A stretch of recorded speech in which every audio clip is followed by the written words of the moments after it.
Let's go ahead and get into Elon Musk because I have tried to figure out, is this for real or is it a joke? I was going to say with Elon Musk, you don't know what is real, what's not. He lives in the future. You know what I'm saying?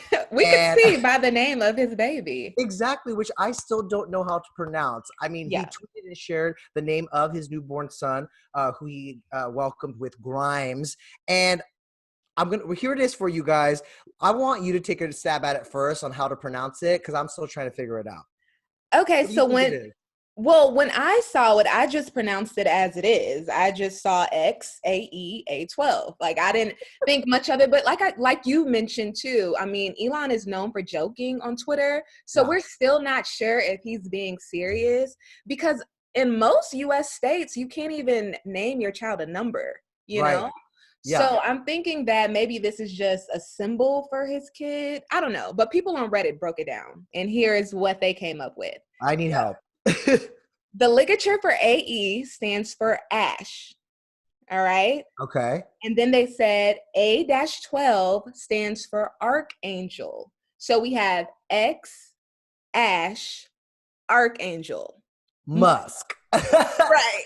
Okay, when I hear it like that, it doesn't quite roll off the tongue, but I can appreciate it. But think about it. I mean, this is the son of a man that's worth $37 billion. You don't have to Mm. worry about someone not accepting you into college because they can't pronounce your name or Right. not getting a job because they can't pronounce your name. So maybe this It's is a kind of real a cool thing. nickname as a kid, though, X. Like, don't you feel like a X is a superhero? very good name for a male. I think Um, that's a great name.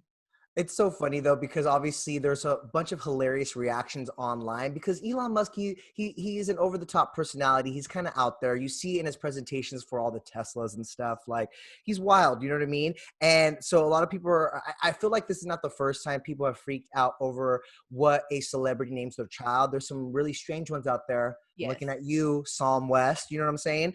But when Don't you do song. Northwest was a head scratcher when it first This happened. is a whole nother level though. This is a whole nother level. And so this is Elon's sixth child, right? So I Yes. actually wanted to look up what the name of his other children are. They're relatively normal. You have Griffin, Xavier, Damien, Saxon, Kai. Like those are all like cute names. The spelling's a little weird on some of these, but I mean, presumably they're semi-normal. You know what I mean? This Yeah. one, this is a special child. It is. I mean, looking at his children and who's looking at his children, he has a set of triplets and a Yeah. set of twins. So that's already pretty bizarre from his previous marriage. So now we have X. We're just going to call him X. I'm Mm, just interested in seeing when are they going to actually confirm if this is the kid's name. yeah. I looked up just to kind of see what connections, how this was tied all in together. Yeah. So Grimes actually has a song called For, I'm just going to say AE, Ash, Okay. M, on her 2019 album. So maybe this is a real thing.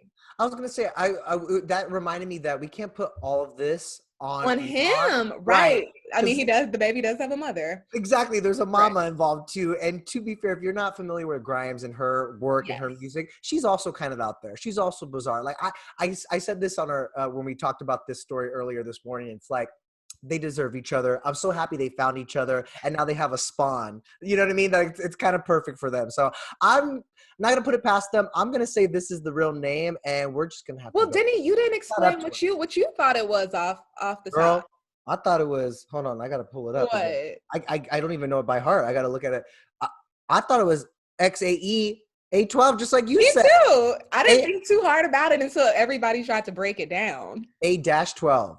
I don't know. This sounds like this feels like the number they put on the baby when they're born. You know, Right, they're gonna lose right. them like Look, out of the Elon is really hospital. trying to take us into the future. He's done it with Tesla, and Exactly. now he's trying to do it with how we name our children. I'm not ready for this. This is like some, 2090 stuff. Hey, listen, like I said, people thought Northwest or Apple Right. Martin. This is Something else that's a little progressive is Anderson Cooper just revealed to Stephen Colbert that obviously he just welcomed a newborn son, but he revealed to Stephen Colbert during a virtual appearance on Monday that his ex-boyfriend will be a co-parent to the newborn kid. Now, this comes as a little bit of a surprise because Anderson and his ex, Benjamin Maisani, they actually split in 2018 after 3 years together. So, it's not often that you hear exes, at least this far apart. I mean, that was 2 years ago that they broke up, coming back together for a kid that was just born. Now, obviously, the process was a little different for Anderson because he had to, of course, he had a surrogate for his child. But I wanted to get your thoughts on that and whether or not, I mean, as unconventional as it is, did that surprise you? It did surprise me, to be honest, because I've never heard of that before, Right. but I love it. I love how he spoke about how Benjamin was in the room when WYATT was born, baby WYATT was born. And he mentioned that they're still a family. Even though they're not together, they always have had this love for each other. Anything that works for the baby works for me. I Yeah. believe in living life in a way that works for you, and this works for them. So Yeah. I love it. He didn't spill too many details as to like the planning and whether or not Benjamin was involved from the beginning of this, and that's Right. why they're going to be parents together as a child. All he simply said was that, he's going to co-parent WYATT, even though we're not together anymore, because I want my son to also have a family. So we can only Right. speculate at this point, like his thought process and how involved he wanted Benjamin to be in parenthood from the get-go. But I Right. also have to commend Anderson because obviously he had lost his parents, his brother, and he wants to give his child the same kind of lifestyle and family, and all that love that he got. And obviously it's clear that his relationship with Benjamin over those 3 years was something significant to him. So Right. much, in fact, that, they're going to do this together. So it's kind of Right. cool. And I'm he's not, setting the tone for future families and how future families can look, well, that's the thing, right? and coming together for a greater cause. Like, this is a life you're bringing into this world, or you're about to raise in this world, and bring along all the people you think that will be great for Yeah. that child. It does take a village, right? It So does, I yeah, love and, it. like, there are plenty of single parents out there raising children on their Yes. own, but then, there's people who just know that they're like, "I don't wanna do this alone," and so he That, obviously. and we may not be able to be together, but I know that we can raise a child together, or at least let's try to. Yeah, but I'm not gonna lie, What? I'm a hopeless romantic. My thoughts play when it comes to romance, it plays out like a movie. I'm like, wouldn't you love to just see them get back together at the end though?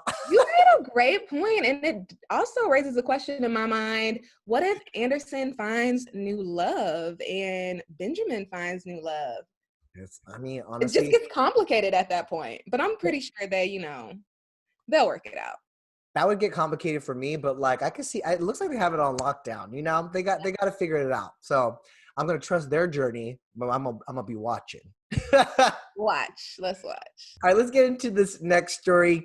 Obviously, yesterday, the first Monday of May, would have been the 2020 Met Gala, this huge event where fashion meets Hollywood. And every year there's a crazy theme, right? The theme of this year's Met Gala was going to be about time, fashion and duration.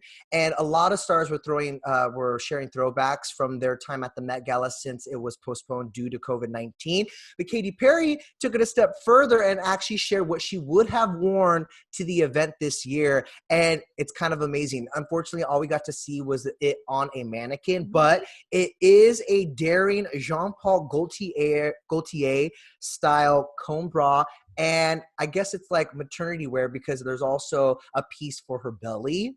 It looked very inspired by Madonna's cone bra. Yes, that's what I thought about when I first saw it. I just wish she would have put it on. Why Right. couldn't she have put it on? But maybe it wasn't shipped yet. Maybe it stayed wherever it was. But she was pretty upset about it. She captioned the photo, "What would have been #MetBall 2020" with a broken heart. I'm with you. I would have loved to see it on her, but I bet, like, especially for a pregnant woman, you have to have multiple fittings because your body is changing Right. so quickly. Like, Constantly. one fitting could be completely different by the third one or whatever. You know what I Yeah. mean?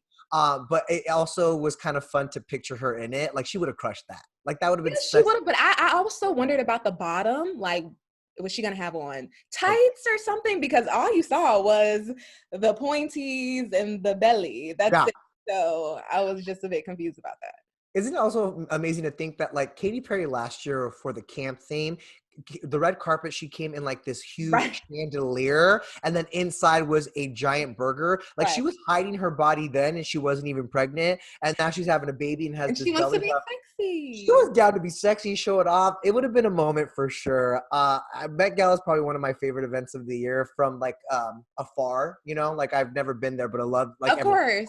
to watch it, watch the photos come through, all the memes that would have come out of it, and that would have been, like I said, kind of show stopping. And I would have It loved. would have. And you just made a good point. I mean, I always have FOMO when I see Yeah. pictures from the Met Gala, but these are actually people that had the opportunity to be there this year. So I couldn't imagine how they felt.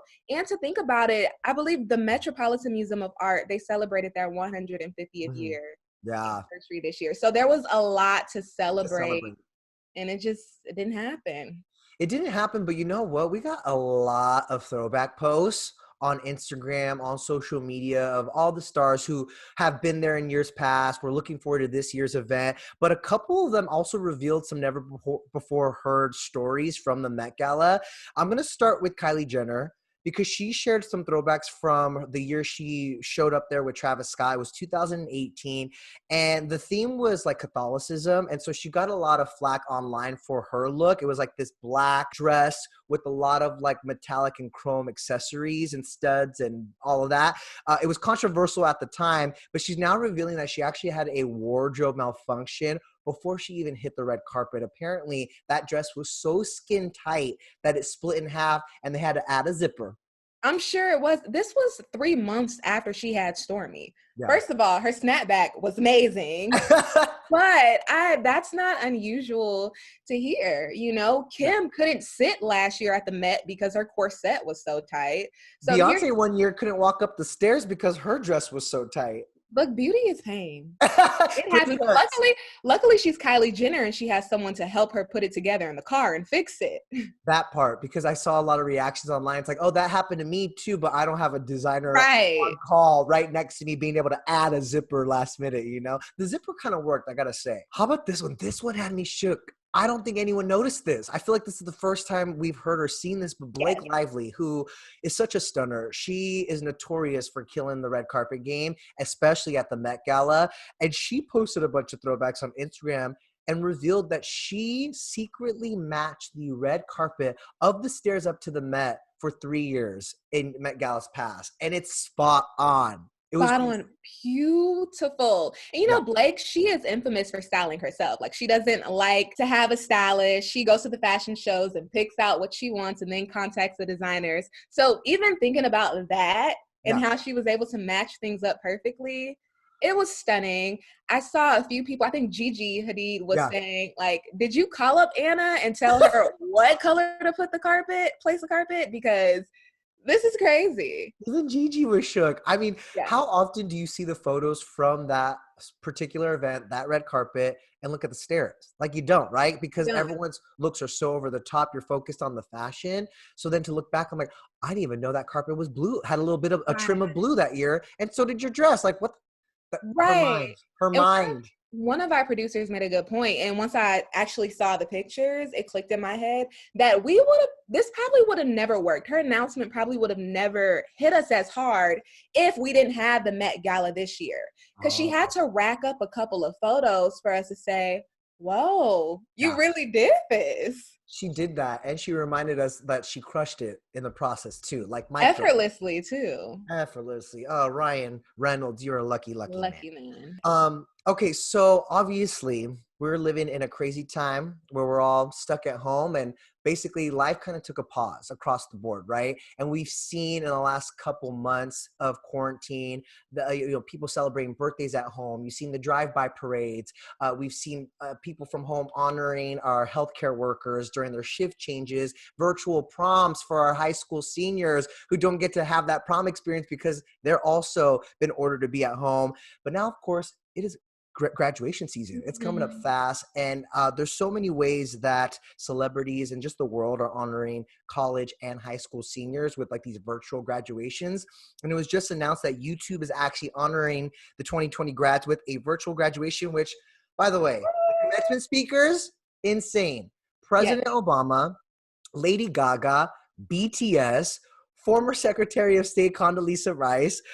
Who else? It's Malala Yousafzai. Like, this is an amazing list of commencement speakers here to like share their wisdom with the grads who unfortunately won't have the huge graduation moment that you and I did, you know? Yeah, this just takes on a whole nother, this gives a whole nother meaning to Alone Together, right? Because this is worst case scenario for a lot of graduates. I remember that actually being one of the best days of my life.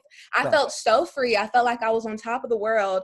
And for these kids who had to not go to prom, not graduate, they couldn't do any of those things. This is a best case scenario, I feel like, for them to have these huge influential people actually speak life into them on a day where, you know, it is kind of sad. So to hear thoughts from Obama and Lady Gaga, I think it's going to be really inspirational for these kids. And of course, these, you know, high profile figures, a few of them actually do go and make commencement addresses in person at these graduations. These graduations aren't happening this year, so now they're all in one place. Girl, I'm not graduating, I'm gonna watch. Like, we all should be watching. I don't know about you, but sometimes I get on YouTube and just watch commencement speeches, like Denzel Washington's commencement speech I've seen Oprah give hers before. Jennifer Garner, like there's some really memorable ones. And you're right. I remember my graduation weeks, both for high school and college, being the most fun, so memorable. And all tea, no shade, I don't quite remember who gave me my commencement address when I graduated UCS. Why don't you remember? Okay, maybe a little fun was involved. Okay, a little mimosa champagne action, but also because, like, I mean, I feel so bad for saying this, but it's not President Obama. It's not Michelle Obama. You know, it's not Oprah. So this is kind of an amazing gift, even though it's happening virtually, but it's for all of these seniors, you know, and it's not just YouTube. It also was announced that there's going to be a primetime special honoring our 2020 grads. It's called Graduate Together. It's happening May 16th across the primetime networks, the major primetime networks. And so LeBron James's Family Foundation is the one hosting this. And he also got Obama to give a commencement address. Pharrell Williams, Jonas Brothers, Bad Bunny, Yara Shahidi, Lena Waithe are all amongst the celebrities who will also be making appearances. And not to be outdone, Facebook also hosting a virtual graduation led by Oprah Winfrey. Oprah will be a commencement address, and that's happening on May 15th. So, not to toot my own horn or anything, but Oprah was actually the commencement speaker at my graduation at USC. Girl, I saw that on YouTube. It was so good. Yeah, I'm a toot. Okay, but I say that to say we're all going through adversity right now, but these kids are, I mean, they're dealing with just a whole nother level of, they're upset. This is hard to deal with at this time, right? And to have these influential people come in that have the wisdom and insight to speak life into them at this time, I feel like it's really going to change the trajectory of their life. It's really going to help them see this time differently. Because who gets to have President Obama, BTS, Lady Gaga, Michelle Obama, who gets to experience that? They would have never probably had that on a normal occasion, you know? It's so true. And that you make a good point. It's like, it might be hard for them right now because they're thinking about the things they're missing out on or that was taken away from them, especially like, of course, that quality time with your friends before everyone moves away to college. But when they look back on this in a few years, they're going to remember how everyone stepped up and showed up for them and how unique this experience was. And it will only be unique to this graduating class. Really special. Hopefully, cross fingers that, you know, we'll never have to go through this again. From your lips to God's ears. Yeah, that's a great point. It's a unique experience. It's not, and I think a lot of people have learned that at this time, even with weddings, you know, and prom, it may not be how it usually is, but this is something that no one else has experienced but you know, in your class. And so. And just know the world is thinking about you. Clearly, it's happening. Obviously, and everybody wants to help. I know LeBron actually tweeted, he said, "You all worked so hard these past 4 years and deserve the best commencement we can bring to you and your family." And I believe they're going to try their hardest to do that. I agree. And I'm going to watch, like I said. We all are watching. We all get to get in on the fun, okay? Quick shout out to the high school and college seniors. Obviously, in the next month, you guys will be graduating. So congratulations. We know how much work you put in and how hard it is. So congrats. Also, shout out to all of you doing virtual yearbooks. Damn, they're not even going to get yearbooks this year. Look at how creative people are. I know. Yeah. Like my cousin, she's graduating this year, and like our local news station literally just did a whole montage of photos of them, congratulating them, what high school they're graduating from, etc. So they're being celebrated and honored in different ways. Not how they expected, but they are definitely on the hearts and minds of everybody. For sure. So, well, on that note, Mel, that does it for ET Live at Home. Thank you so much for joining me, and thank you guys for watching. As always, if you're watching on ET Live, make sure you guys download the ET Live app, because we got a lot of good stuff cooking, including how we're going to honor the 2020 grads as well. So make sure you guys keep it locked to ET for all things entertainment and pop culture. Woo! Bye.